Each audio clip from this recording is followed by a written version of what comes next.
Makomana watwacha kuti trouse rangu varume. Atangara shibere naideti. Makomana ndakati kudiko varume trouse rakapfeka kwa hana rwachiwi ipapo ipapo shamwari. Kunangara zara maoiri. But uona kashamwari uona kaenda kushewa zvinhu zvangu zvakakosha mai zvimwe zvinotanga wandibvunza wangu. Ndizvo zvinhu zvamuri kutsvaga here zvimofu.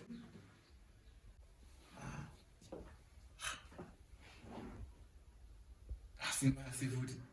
Kozvona kuti mutrauzi kana nawacha ndi mamuchitsvaga mutrauzi. Masiwo futi.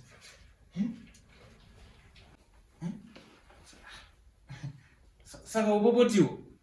Ndichipopota chii? At least muri kudzivirira. Vamwe vatombozvifungi izvozvo. Anyways, ndazotenga maketeni.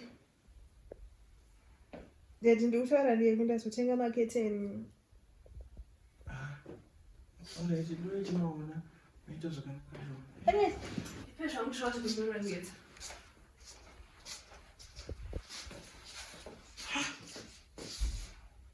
Mukadzani mashave cheko cheko. Mukadzani atori noma.